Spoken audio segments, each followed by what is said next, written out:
Hi, this is e-patient Dave coming to you from a hotel room in Brussels where I am going to attempt to reconstruct an expanded version of a talk I just gave to the 2016 annual general meeting of ECPC, the European Cancer Patient Coalition.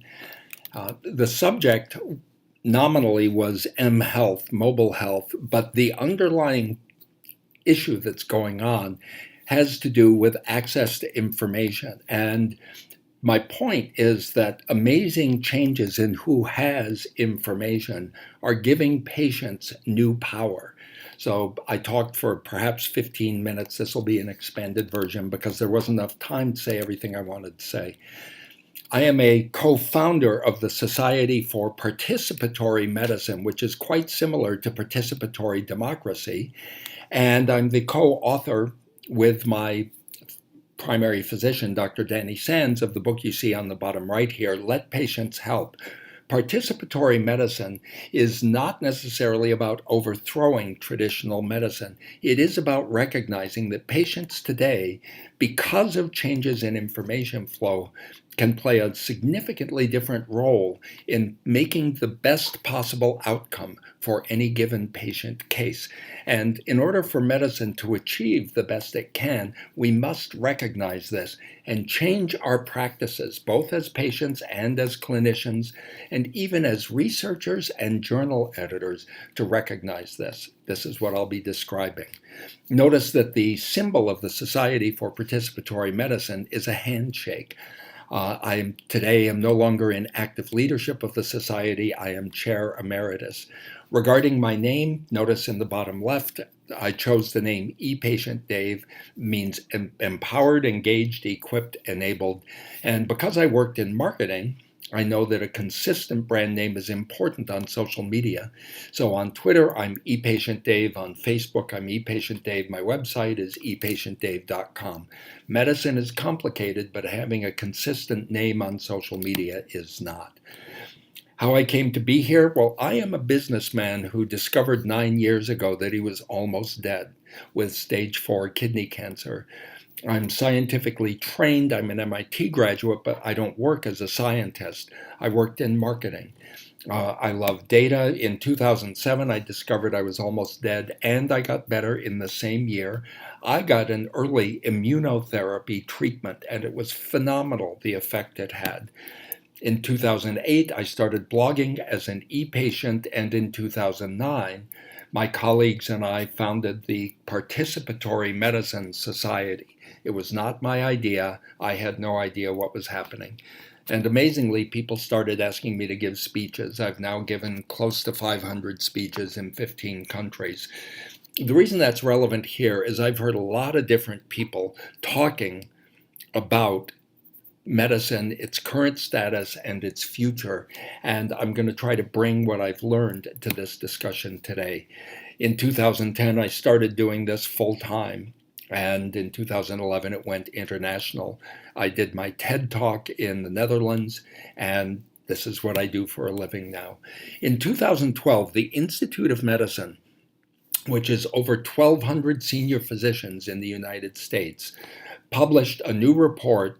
And in there, one of the whole report is worth reading, 382 pages. But in there, they pointed out that there are 4 pillars to the future of healthcare. One of them is patient-clinician partnerships with engaged, empowered patients. And they specifically said that the learning health system needs to be anchored on patient needs and perspectives. Now, I consider myself to be a cultural change agent. And the important thing here is that the Institute of Medicine is saying that the future of medicine must look at the problem from the patient's perspective, must have the patient's view of the problem. This will come up repeatedly through this discussion here. These are some slides I got from a guy at Microsoft a few years ago when they saw that healthcare is shifting from the facility, the hospital, the doctor's office being the center of the universe, to the patient the consumer being at the center. And this may seem crazy because today we're taught to think that all the value is out there. But the reality is, as you'll see, things are changing. And this is culture change. Microsoft called it the Copernican shift. Like when Copernicus said that, you know, uh, perhaps the Earth is not the center of the solar system. Here's the thing, thinking scientifically, when the center of a system changes, everything in the system may need to be rebalanced and rethought. Mind you, I am not attacking medicine. I was saved by brilliant doctors and excellent nurses using phenomenal pharmacology. The drug I got, high-dose interleukin-2 and early immune therapy, I am alive today because of that. What I see is that many people in all parts of healthcare don't realize yet that good thinking patients can really add value. It's what I'll be talking about. So, the main question in every medical case is, what should we do? What is the best thing to do? And that depends on information and judgment. If your information is new and excellent, that improves your chances. If the information is old or bad quality, that decreases your chances. And you know, one of the things I say is patient is not a third person word. When people talk about patients as if it's those people out there on the street, when it is your family or you yourself who's in trouble, you think about things differently. The Vice President of the United States, Joe Biden, gave a talk in Washington in May 2016. There's a big conference we have every year called the Health Data Palooza, like it's a big music festival of health data. And he said, when someone dear to you is in trouble, you want to learn everything you can. Well, information technology is changing, and now patients have a voice in how to make decisions. This really comes back, this is one of my doctor's slides, Danny Sands, comes back to this famous statement that knowledge is power. Well, the truth is that who can have knowledge has changed. So before we start discussing mHealth, here is why it's important. It puts knowledge in our pockets. It changes what patients are able to do. It does not make us doctors.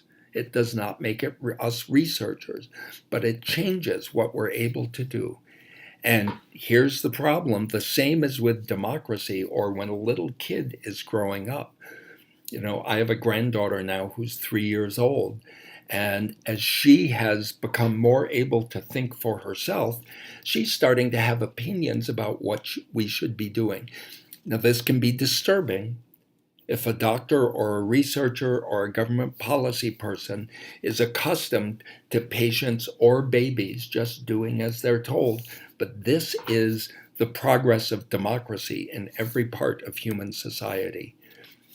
Increasing knowledge builds capacity. It is a capacity building exercise. So here's the first change I want to discuss. We have this question, how does information get to where it needs to be?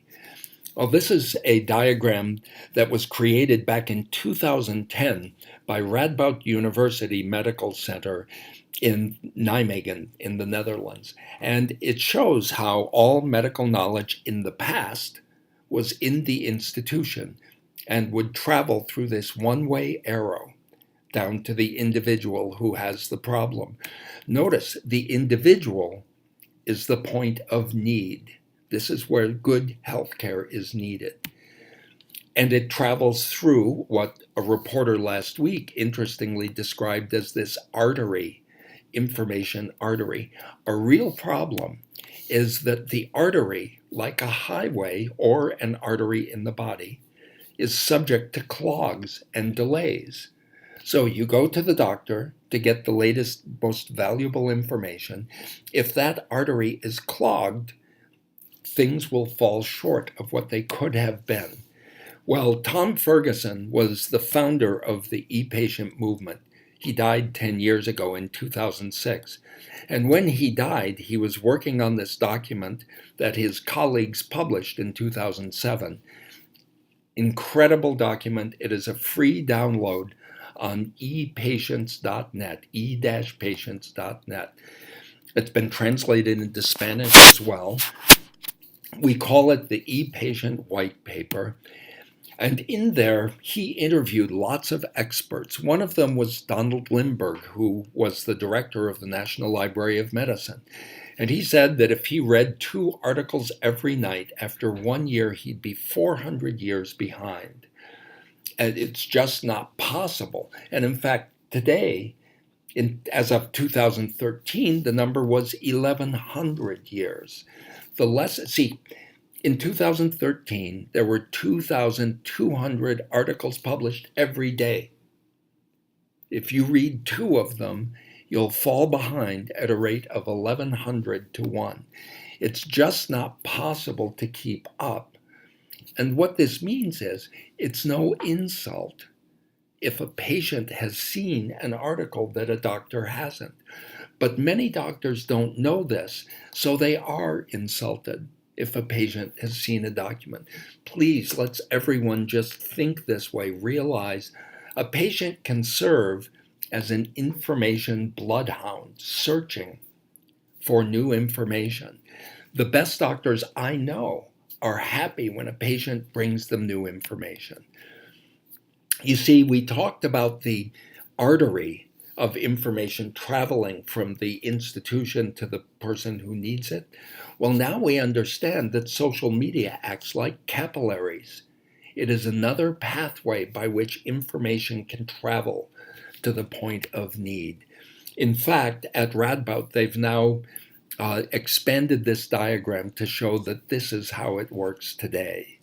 We really, if you look at the right side, we are a network of networks with information moving around in all kinds of uncontrolled ways.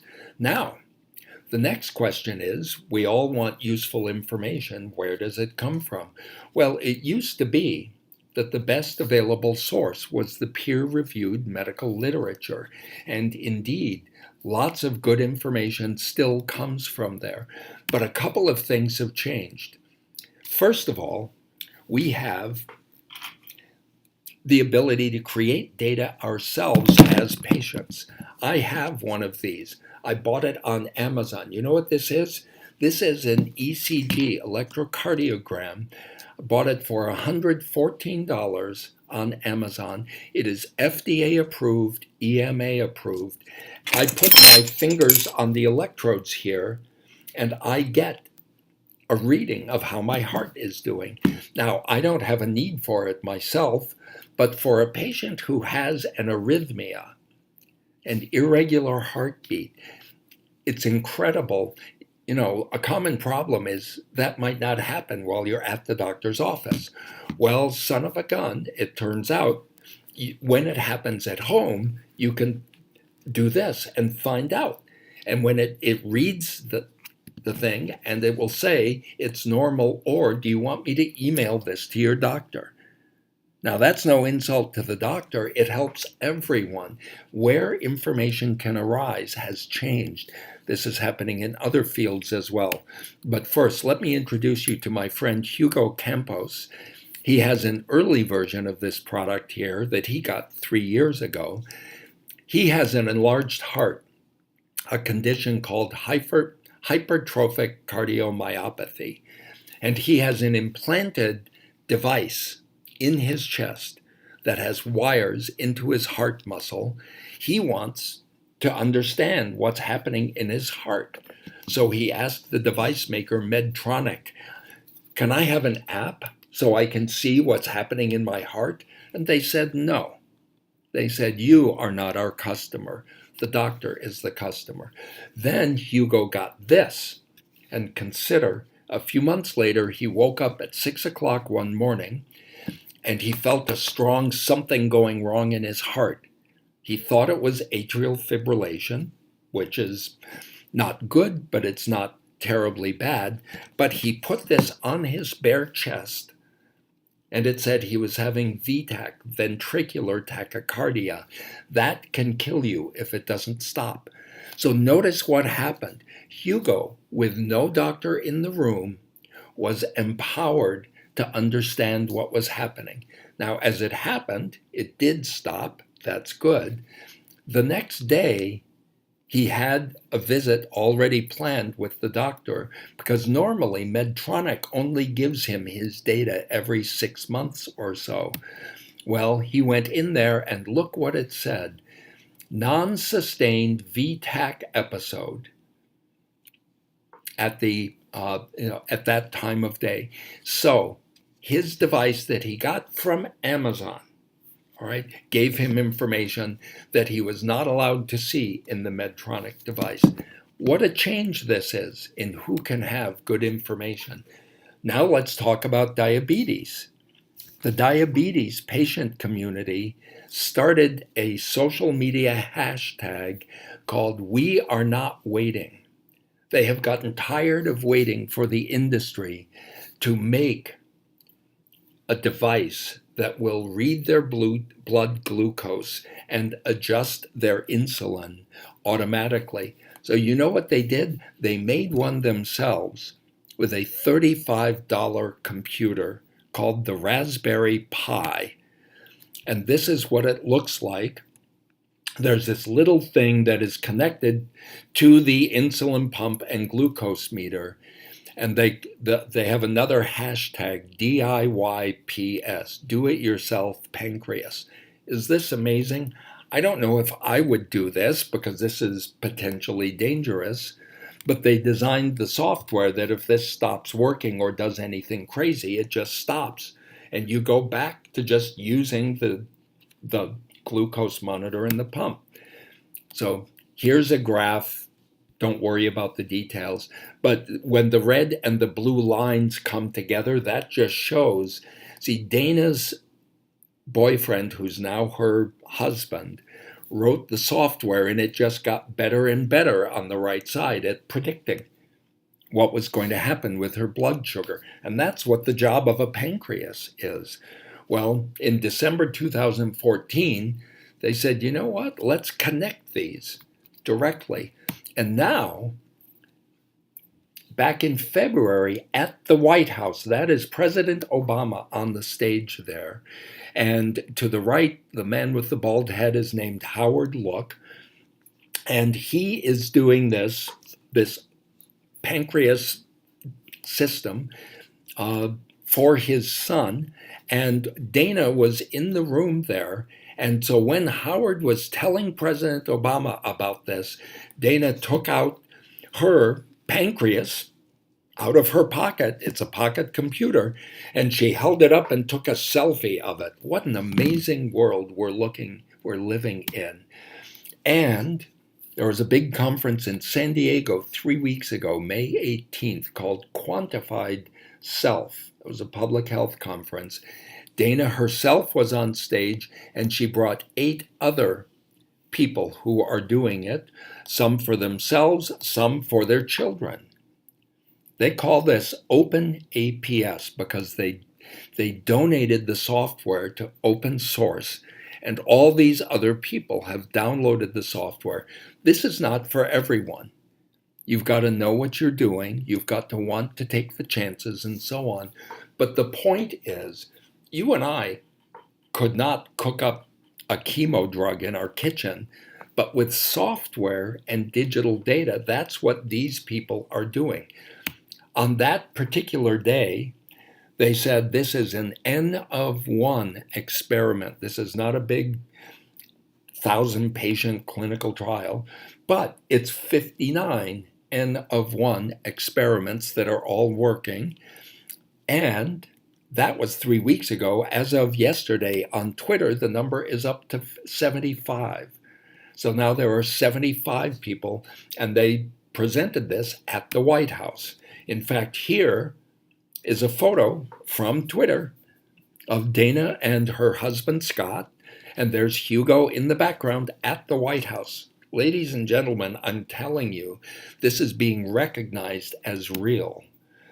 I myself, a year and a half ago, I was diagnosed as pre-diabetic, slightly elevated hemoglobin A1C. So I have this Wi-Fi bathroom scale at home, and I've had it for several years, and you can see that having the scale didn't do anything for my weight. Over here is where I was riding my bicycle in the summer, but it didn't make much of a difference.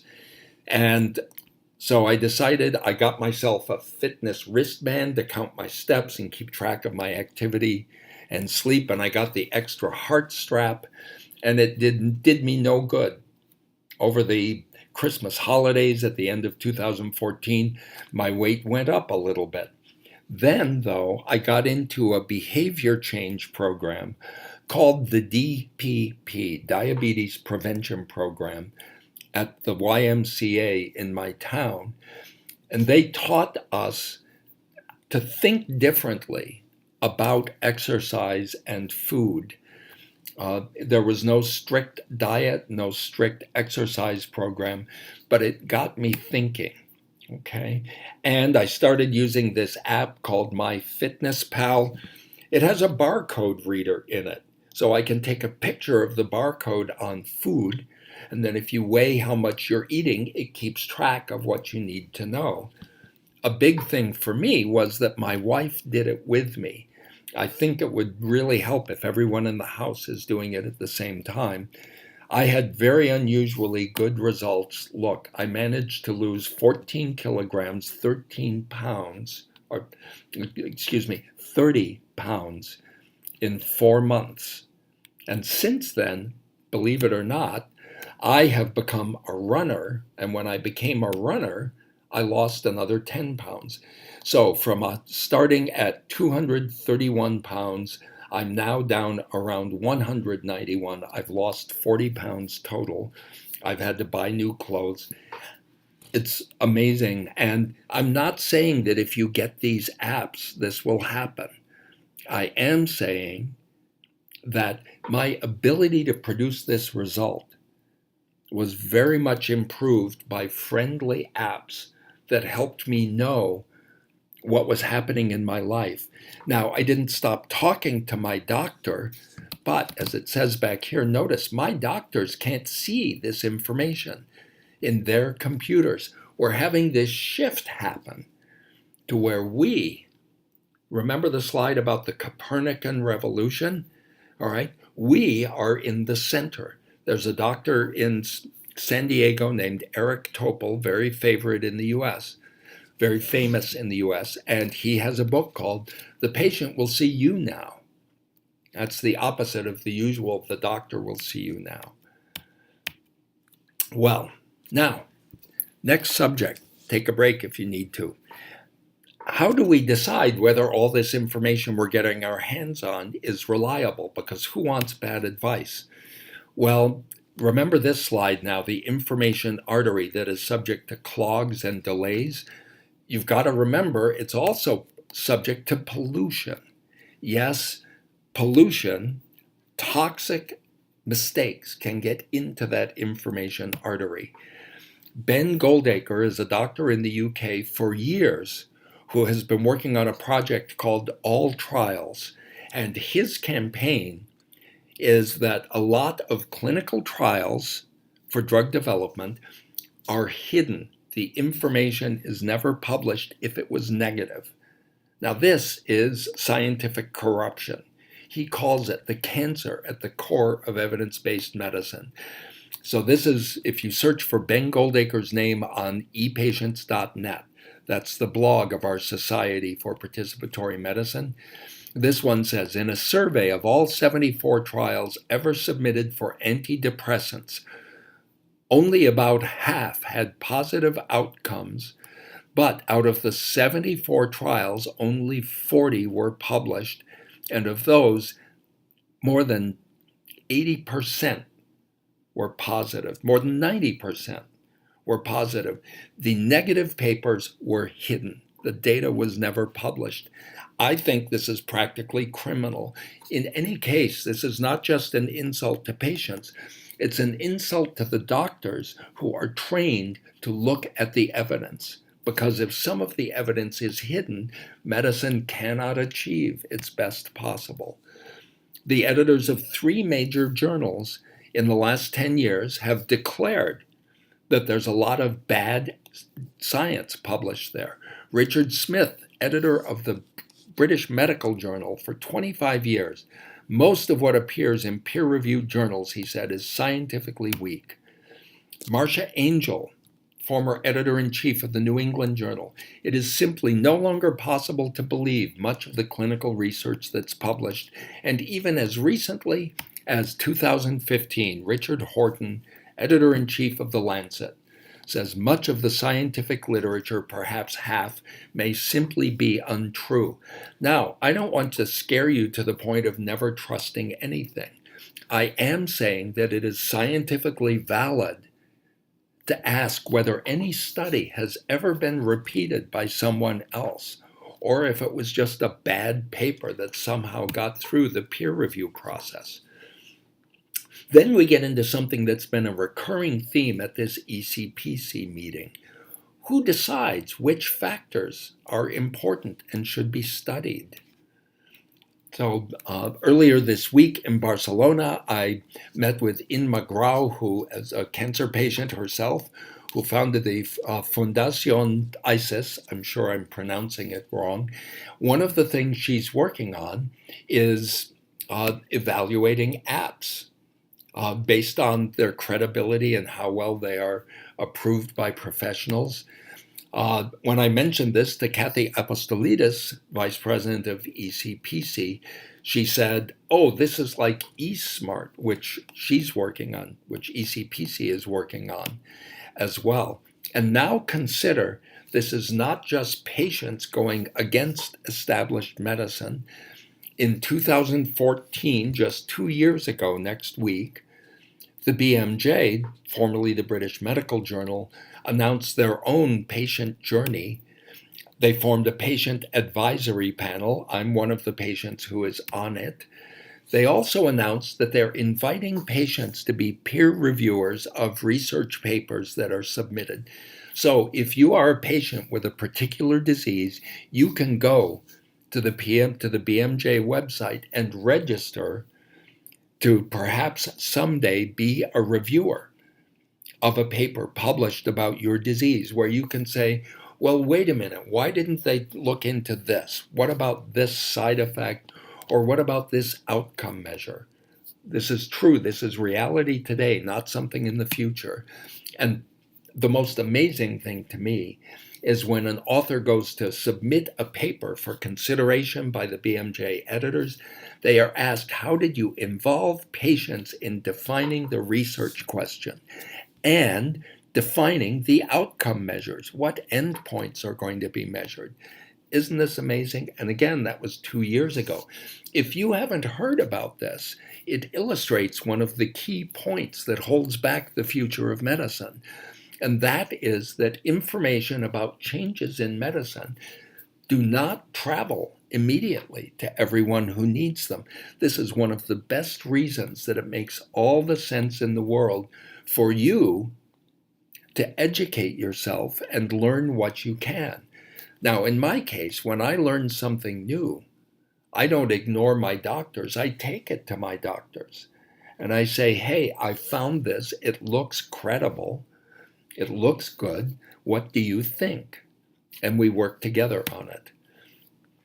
Tom Ferguson, in his paper that he was working on when he died, said these conclusions are no more anti-doctor than Copernicus was anti-astronomer when he said, maybe the Earth is not the center of the solar system. He just had a new way of looking at the facts. The truth today is that patients can contribute more than in the past, and anyone who doesn't know that is out of date. But it's easy to change. All you have to do is realize that this is true. Bettina Rill is a Swiss researcher who now works in Sweden, And she spoke at ESMO, the European Cancer Conference, a couple of years ago in a session that I was in. And she was the wife of a melanoma patient who died. And during his cancer process, she realized that the clinical trial process involves patients more. This is her slide, which I'm using with permission. Involves patients more later in the process. And she thought that's crazy. The impact is greatest at the beginning where you decide what to study. She said, why can't we do it this way? Instead of making sure patients are doing things right at the bottom right, if we do it this way, we would make sure researchers are doing the right thing. And that can have a business impact. Consider that, a business impact on the drug developer. Consider this. 2 years ago, the Wall Street Journal ran this article, and it was about Amy Doxer Marcus is a Pulitzer Prize-winning reporter. She really understands healthcare. And she said things like this: patients and researchers bring different perspectives to treating a disease. When you think about it, why should all the burden be on the researcher? Why not let the person who has the problem be involved in planning the work? Patient input in this case convinced them to ask additional questions. Patients helped design a trial in Wisconsin. Look at this. Perhaps the questions we're asking in testing new treatments are not the questions that are important to patients. Here's one way that's extremely important. Right, this new approach represents a dramatic shift in sharing control. They hope this outreach will boost the number of patients who participate in trials. I've had numerous patients say to me, they asked me to be involved in a trial, but if it worked out, they didn't use this wording, but what they were saying is the endpoint they're hoping for is not something I care about. So why should I go into a clinical trial? Notice this: the patients, the people who have the problem, have increasing power. And I want everyone, whether you're a scientist or a policy person or a patient listening to this, to think about this. Doesn't that make sense that the person who has the problem should play an increasing role? Interestingly, here's what it said in the article. Remember, we're talking about culture change here, a change in beliefs about who can do what. The article said, patients are helping researchers design clinical trials, but look what was written by the idiot who produced the headline. And yes, I'm calling him or her an idiot. It said, ooh, patients play researcher. What an insulting, belittling thing. That's what actually appeared on the headline in the story, which hides the important power and value that's being created. At the ASCO conference that's going on this week in Chicago, the big cancer conference in America, a bunch of patients were putting up suggestions on Post-it notes, and one of them said, include metastatic patients in co-design of trials, because apparently they're overlooked. Important to realize the establishment is accepting this. I said back at the beginning, the Institute of Medicine has fully endorsed this. And the BMJ in 2013 invited me to write my story about how I connected with other patients on the internet to help save my own life. I asked my oncologist, what would you want other doctors to know about my story? And look what he said. You were really sick. I don't know if you could have tolerated enough medicine if you hadn't been so well prepared. What was he talking about? Well, it turns out the drug that I got, high-dose interleukin-2, at the time was the only thing that could save a patient's life. It usually didn't work, but sometimes it did. One big problem is that the side effects killed some patients. So here I am. I'm probably dying. My median survival at my prognosis at diagnosis was 24 weeks. There's one thing that might save my life so I could see my daughter grow up and everything, but it might kill me. So I asked, what can I do to prepare? and my oncology team had no answers. So I turned to a patient community that had been recommended to me by Dr. Sands. My doctor recommended a good internet patient community, and they gave me 17 stories of what it had been like to go through that. Now consider this, okay? That information is not in the literature, but it was true. And I didn't ignore my doctors. I brought it to my oncologist and said, "What do you think?" And he said, "Yes, that sounds good."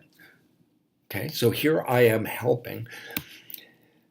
Now, I love this. Now, my hospital has a booklet on how to manage the side effects of renal cell carcinoma. See, that's medicine learning from and working with patients. Isn't that wonderful? Well, there's a whole different subject here. There's even been a change in our understanding of what a disease is. I spoke in Stockholm a couple of years ago, and I got a chance to go to the Nobel Museum. Ignaz Semmelweis never got a Nobel Prize. He died too early, but he is still featured there. Okay? He figured out back in the 1840s that if he washed hands between mothers and babies in the maternity ward, it reduced dead mothers and dead babies by 90%. Now, I'm putting it that way. That's how important this was. But you know what? Science didn't yet know about germs. So when he said, "wash hands," it was like suggesting witchcraft. And he was put in an insane asylum where he was beaten and he died. Okay? Now, we might say, well, science is better than that now. Well, that later in that century, this is an excellent book. This is about trying to figure out what caused tuberculosis and how to stop all the killing that was happening. It led to the discovery of microbes and a theory of germs called Koch's postulates. That was 125 years ago. There are other stories like this where science in the early days didn't know what it was doing, but that's the process of science. If we had all the answers, we wouldn't need more scientists. It was only about 25 years ago that medicine figured out that cancer is broken DNA. Until then, all of the cancer treatments that were developed in the 1930s, 40s, 50s, 60s, 70s, people were doing the best they could, but they hadn't even figured out what the disease was. Now, I don't mind if somebody says, the way my doctors will say sometimes, "We just don't know what this is, but we're going to do the best we can." I can't ask for anything more. What I object to is what happened in the 1960s and 70s, where, for instance, in breast cancer, radical mastectomy was done to women and nobody questioned it. I mean, it's brutal surgery. And they didn't know what cancer was, and there was no evidence that this was better. When it was finally questioned in later decades and somebody finally did a study, it was hard to get patients to participate or get doctors to recommend that their patients do it, because everybody just knew that radical mastectomy, cutting out the whole breast and surrounding tissue, was supposedly the best way. It turns out there was no benefit at all to it. Finally, just 25 years ago, we figured out what cancer is. And that has led to the race to personalized medicine with genomics. When we first figured out about broken DNA, the vast majority of it all was stuff, they called it the dark matter, like the hidden parts of the universe. I heard a speech a few weeks ago in Boston by this man, Eric Dishman. I've known him for a few years because he had kidney cancer, the same as me, my disease. In this, he consider a few facts. I'm going to be posting the video of this speech on epatientdave.com in the coming weeks when it's available. He was diagnosed with kidney cancer at age 19, and they told him 9 months was how long he would live. Now, they were just plain wrong. Fortunately, another patient, a woman named Verna, who worked in finance, she knew about checking out the numbers. She said, come on, let's look at the literature. It turns out all the literature was about 80-year-old patients. She said, there is no literature about somebody like you. They don't know what they're talking about. And the accountant was right, and the doctors were wrong in that case. Well, after 23 years of treatments that did not work, all right, they kept him alive, but finally, because he works at Intel, where they were working on applying more and more computer power to understanding medicine, he had his genome sequenced back in 2010. In this speech, he says it took the scientists 7 months to do it. It took 4 months to collect all the information they needed, and then it took them 3 months. They said, we've never seen so much data. It was so much that they couldn't even pass it to each other over the internet.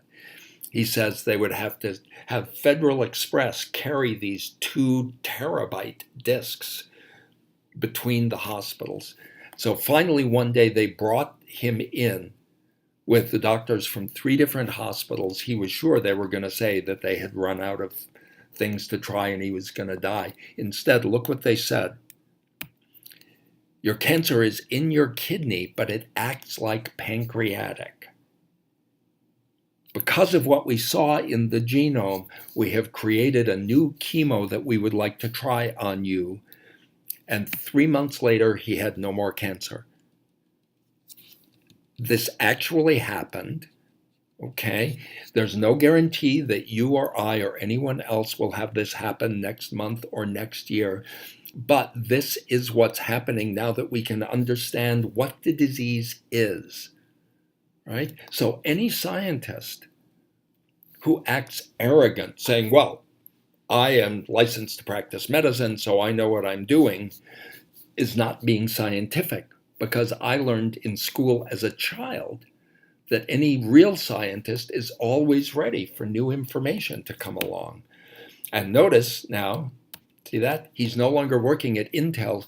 He has been hired by the National Institutes of Health to run their 1 million patient cohort to gather enormous amounts of data and make this happen faster. The goal that he talks about is to make the computers so fast that you can go in the morning. He said, your tumor is constantly changing, trying to survive. You go in the morning and you get your tumor sequenced that day, and that afternoon they give you the right chemo for what your body needs right then. So this is the future driven by information. And yet, Kathy Apostolidis, when I posted about this, she put this note on Facebook yesterday. She said, yesterday at the Personalized Medicine Conference in Brussels, we heard it's hard for health systems to adopt personalized medicine because it's complicated to change systems. Well, you know what? The person who has the problem is not setting priorities here. Yeah, it's hard, but why are you doing something that's not working as well as it could? Come on, people. Get with the new medicine. And after you learn a medical fact, how long does it continue to be true? Now, this is a scary thought. I went to college. I went to medical school. What do you mean my knowledge might be obsolete? Well, there is a book. You can look it up. The Half-Life of Facts. Just as the way radioactive material decays and loses its radiation, that's called its half-life, is when half of it is gone. The author of this book said, if you want the truth to stay true, go into mathematics, because the answer to 1 + 1 does not change very often, nor do any mathematical truths. But in all the sciences, we keep discovering that something we believed was wrong.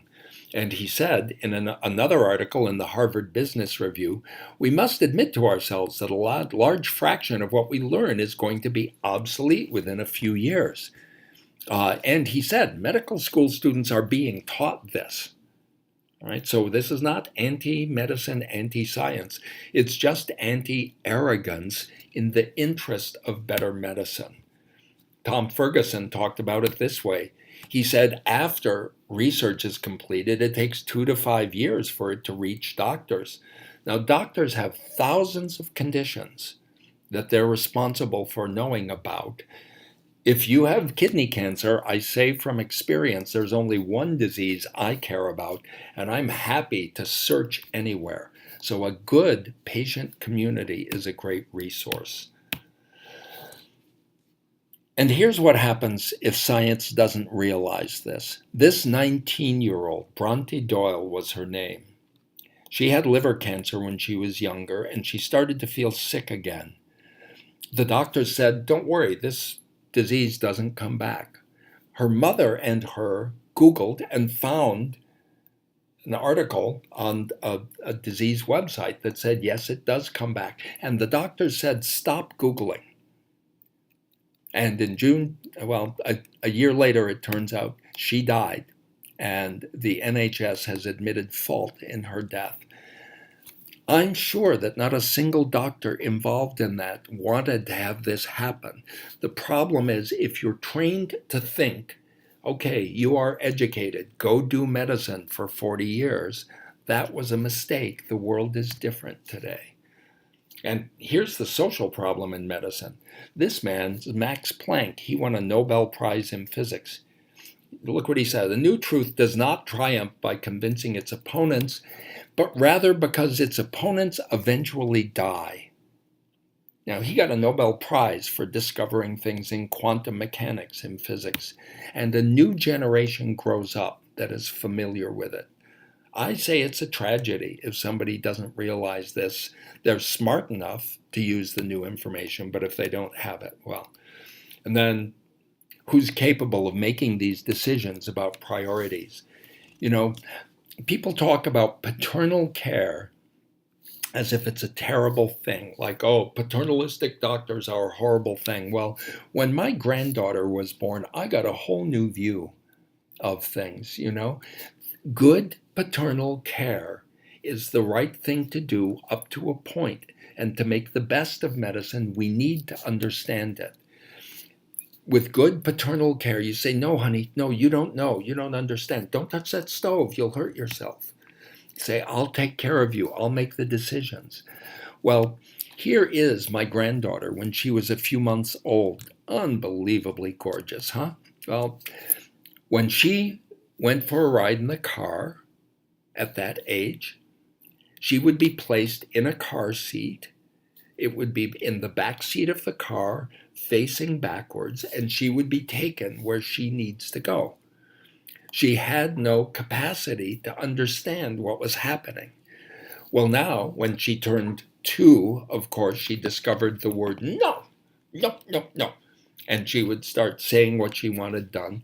And now that she's 3 years old, she has all kinds of opinions about who should be doing what, which she's learned from the people around her.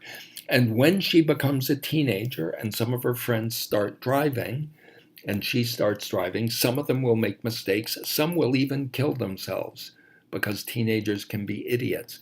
But nobody would say, well, we better stop letting kids learn how to drive, right? The question is, when does autonomy, thinking for yourself, become appropriate?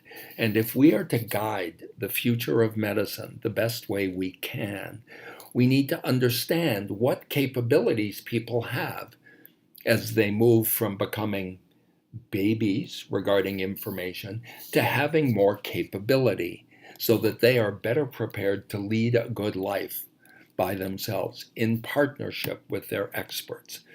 Empowerment, according to the World Bank, treats citizens as co-producers, and we can change that to say patients as co-producers with authority and control at the lowest possible level. And this is just a start. I could go on and on and on. All these things about how information moves around, where it comes from, who gets to say what's important to study. It's the same as when democracy is introduced in a society that's never had it before. People make mistakes, things get messy. A questioner after our session today asked, what about these websites where you can rate hospitals? What a crazy thing. I mean, it's just as valid as rating restaurants. You will find some stupid reviews of restaurants because on the internet there are stupid people, but the trend of history is toward democracy and more power to the people. Sarah Regari is a friend in Stockholm who has Parkinson's, and she did this great illustration. Each dot here is 1 hour in a year, and this one red dot is the hour she spends visiting her doctors, and the rest of the time she's taking care of herself as best she can. It's pretty obvious that she should be informing herself. Hugo Campos, that man with the implanted heart device, he's a great graphic illustrator, and he made this picture of one of Tom Ferguson's famous quotes. This one goes back to 1985. You are already your own doctor. Your interactions with the health system are the tip of the iceberg, and the most of it, self-care. So do what you can. The main question in every medical case is, what's the best thing to do? The answer depends on information and judgment, right?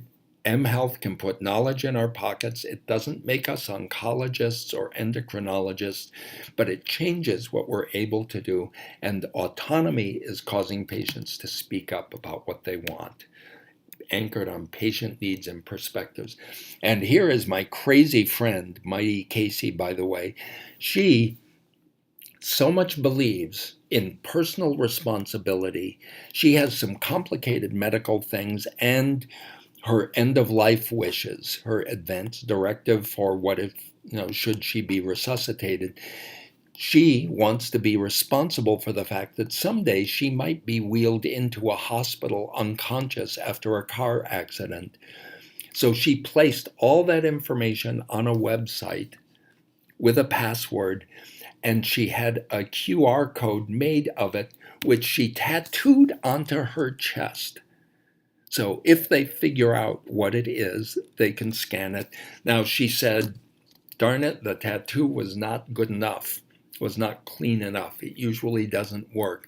But the point is, see, this is individual political action to declare the new future that's happening. And what I want everyone listening to this to think about is to realize that one of the slogans in my book that I co-authored with my doctor is everyone performs better when they're informed better. Nobody should expect every doctor to know everything. You should not assume that everything you read on the internet is correct, but for heaven's sake, think, think, think. Learn what you can and form partnerships between patients and clinicians. Thank you so much for your time.